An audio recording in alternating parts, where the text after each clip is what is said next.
Welcome to Underrated Cinema. The best movies you've never seen. Probably.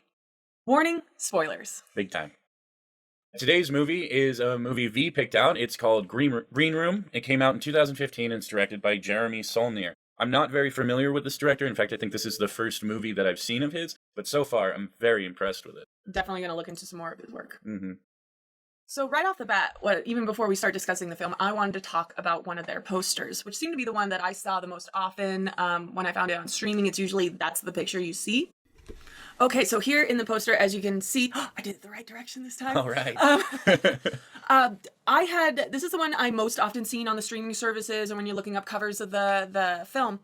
And I never really devoted too much to the detail of it. I'd already always assumed, knowing this movie is about a punk band, that he was holding a mic stand or a guitar, which is a very common stance, in a punk show, to be thrashing a stage, thrashing the guitar, thrashing the mic stand. But upon further inspection, I see it's a machete in his hand. And even if we go deeper, looming in the background, we have this door that says band members only. This is obviously going to be the Green Room. And just to get into that name a little bit, in case anyone is unaware, a green room isn't necessarily just a room painted green. It is basically the waiting room for performers when they are backstage and not needed on stage. We're very familiar from being in local theater of hanging out in the green room. And so obviously this is the Green Room, and we get this eerie green light and fog coming from behind him, very ominous. And off to the side, there's so much to pick apart at this that you don't see at first glance that is so fun. And we got punk in graffiti off to the side of the wall. Oh, over here. And so right up front, even in just this poster, they put a lot of work into showing you what is going to be going on in this film and not just telling you. So I really appreciate it. Definitely take a look at some of their other posters. There are some really cool ones, especially a set of kind of Grand Theft Auto art style ones where we got our antagonists and our protagonists. I would love to see if I can get a hold of those posters to have as a two-piece art piece.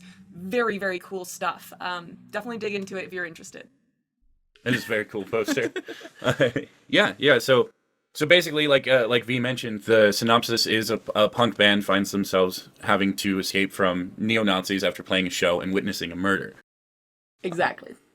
So in our opening scene, we found that the band in their van, they have crashed into a cornfield. And it's really glazed over, and they already set your expectations high for intense situations, because if them crashing the van is not a big thing, what is exactly? It also seems to imply and set right from the beginning, this band is kind of at the end of their rope. They are crashing themselves. They're out of gigs. They're kind of desperate. They're siphoning gas and very little money for food.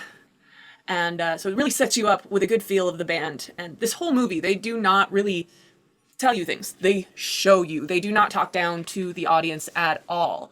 It is one, I would say, keep your eyes open and pay attention, because you will miss some things that are honestly really, really cool and really interesting and gives so much more weight and value to the film itself. After playing kind of a failed show at another gig, this guy approaches him and says, "Hey, I got another show you can play." And they're like, what's the crowd like? And he goes, "Honestly, they're rough." And they kind of pick up on it. It's like, they're kind of, these type of people and stuff. And so they're like, "Is it okay?" He's like, "It's okay. My cousin will be there and he's okay. Just don't talk politics and play the old stuff. Play the heavy shit. Play your heavy stuff." Yeah.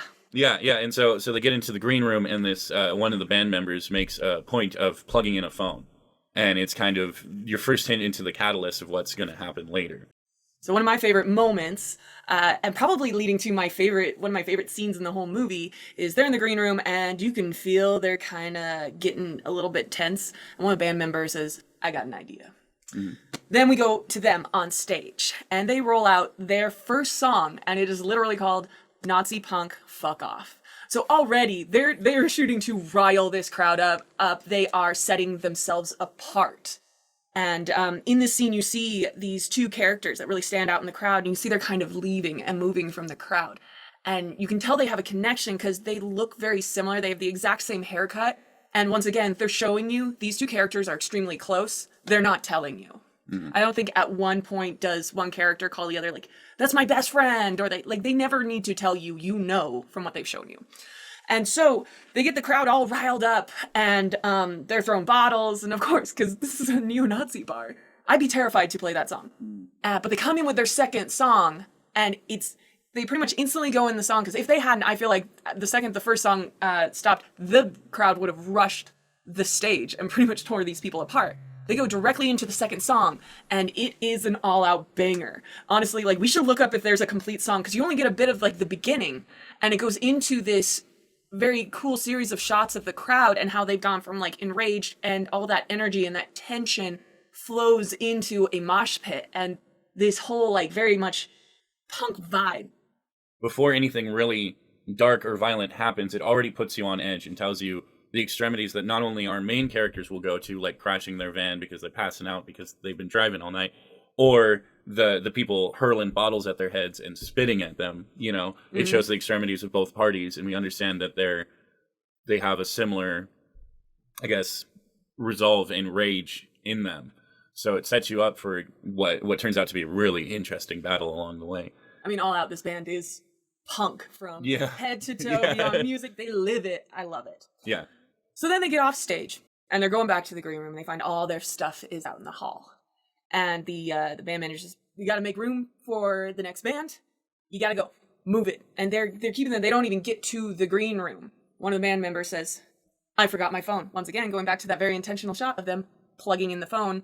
Anton Yelchin's character Pat, since he's in the back of the line, is kind of a narrow hallway. He goes, "I'll go get it."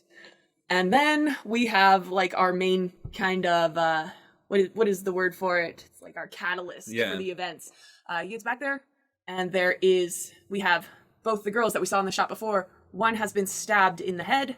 One is sitting there staring at her friend, traumatized. And then we have what looks like a bouncer and a character named Worm, who it is implied, we don't know for sure at this very moment, that he is the one who did the stabbing. Pretty quickly after that, they all get locked into the green room, basically told to wait here until things blow over, because Pat ends up calling the police, and his phone gets taken pretty quick. Instantly, the stage manager, he sees, damage is done, 911 has been called. He calls them back. He goes, "Yes, we must have gotten cut off. Yeah. I'm reporting a stabbing." So it's like, okay, where's their angle? This is smarter than I would have expected than trying to just hide it. Yeah. So we have our band with a bouncer and the girl from the crowd, Amber, trapped in this room trying to figure out what to do. And the bouncer's got a gun on him. And again, we are still building tension. I would in no ways call this movie a slow burn, but they definitely do the tension in stair steps really, really well. Yeah. You start to see that they're talking about, is Darcy here? Is Darcy here? Which is going to be our main protagonist, antagonist. Yeah. So sorry. Yeah. Okay. Antagonist, played by Patrick Stewart. Now, I've never seen him play a villain, and I want more. And so we have them kind of sitting in the room. There's some tension between them, the band and the bouncer. And then Darcy gets there, and you can hear this very calm, soothing voice saying, "Gentlemen." He goes, "I'm a little hoarse. Do you mind if I speak at this volume? Can you hear me?" And one of the things that does is it de-escalates things naturally, because when you're using a higher volume voice, you tend to kind of get worked up. It's easy to get worked up. So if he uses a calm voice, it's like Quiet Coyote, it relaxes things down. And so he's talking to our guy, Pat, who has the gun by now. And he's saying, "We just want to take guns out of the equation. It's just better for everybody. Can you please hand me that gun?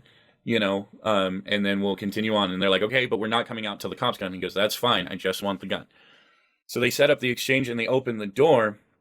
And as he's handing the gun out, one of the gals, Amber, the gal with the mullet, the monk mullet, which is metal, she sees that there's more shoes to the left, and she realizes that they're going to storm the door and try and take him. And so about that time, the guy who's handing the gun, his hand gets grabbed, and we don't see what's happening, but we hear him screaming. And they only have his hand for about 10, maybe 15 seconds, but when he pulls it back, his whole arm is hacked up, and his wrist is almost severed completely from his hand. And it's really visceral. They don't focus on it a lot like other movies would, where they stare at the gore. You really see it in passing and stuff. It's not meant to be the main attraction. But what shocks me is just the thought that it only took him 10 seconds to do that much damage behind a door. And it really illustrates how fast and how viciously these people are willing to act in the movie. It's frightening. It's definitely not splatter gore fest, but it's really intense in another way. You don't really tend to think that much damage can be done so quickly. At least I don't. So it resonated with me pretty heavily. The makeup that was done for the gore, unbelievable. Yeah. Incredibly real as far as the actual seeing it and what it would look like, what it would do, but also realistic in the sense that this is not outlandish for this situation. At no point do you kind of go, they would never do that, or that's a dumb thing. It all felt very well thought out and very realistic. And also pointing out that Anton's character is a guitarist. And so that added some more weight to that, because at some point his hand is pretty much hanging off of his arm. Like, he's never going to be able to play again. So we get past that part. We're still stuck in the room. Another issue comes up where this is a packed bar. Yeah. We got all of this going on. Packed bar. Once again, we see the intelligence of our antagonists. They cut the power. And it seems like a very simple thing where in the green room, it's interesting because you see in the green room the reaction, and you see out in the bar front the reaction. And in the green room, you instantly think, oh no, they're going to storm the door. This is a sabotage. But what you see is the owner coming up. The lights come back on. He goes, guys, we flipped a breaker. We're going to have to call it a night. I'm so sorry. Hey, don't forget that the racial advocacy meeting is on Wednesdays. Once again, it's like speaking very tactfully. Like, your audience, again, we know what he's talking about, but it's put in such a way. It's really interesting. And he even at that point says, no cover tomorrow night, free drinks from 2 to 4. From that point on, it's basically our protagonist having to defend against these tactics of this guy. He brings in dogs. He has people come in. He makes it very clear that he doesn't want them shot because they're trying to set it up like they were trespassing on someone's yard, and they got mauled by by dogs. So from then on, it is a mad dash to just escape the bar and get away, and there are definitely casualties to left and right on both sides. And they discover, in trying to escape from the green room, below a heroin lab. So now it's starting to make more sense, because at first you kind of take it for granted. You're like, okay, well, they're trying to cover up this murder, but no one really seems to care about the body. They kind of just leave it there. They don't really seem to care about cleaning up the crime scene. So now we get into this point where, like, this isn't about the murder at all. This is about covering a heroin ring. It goes throughout the entire night and comes out till morning. And they finally do escape, and vengeance is exacted as much as it can be. I don't want to spoil too much of the ending, but there is one line that I really, really loved at the end of the movie where our antagonist is looking at Darcy, the main protagonist, and I keep flipping those, sorry. Darcy, our antagonist, is looking at our protagonist, and our protagonist has the jump on him. And he says, "You were so scary at night. And now in the daytime, we've got the upper hand," there's a lot of really good writing in this film. I think if the gore and the politics of the film is not going to be upsetting to you, and it's something that sounds good, absolutely do watch it. It's very well crafted and visually stunning and very well written. Yeah, absolutely. One more thing before we let you guys go, and we'd love to have you fill in the comments, is one of the things they mentioned is a desert island band. And basically the idea is if you were stuck on a desert island and you could only bring the discography of one band, who would it be? So yeah, absolutely. I want to hear what your desert island bands are. Sweet. Yep. All right. Join us next week where we will be reviewing Night of the Hunter. Yeah. It's Christian's turn. It's a really cool one from, I think, the 50s, and it's Robert Mitchum, and Robert Mitchum was known for kind of playing the hero in a lot of stuff, so it's kind of similar to this movie where we see Patrick Stewart play such an effective villain. We get to see Robert Mitchum play one of the most chilling villains in cinema history, and I hope you guys will join us for it. Awesome.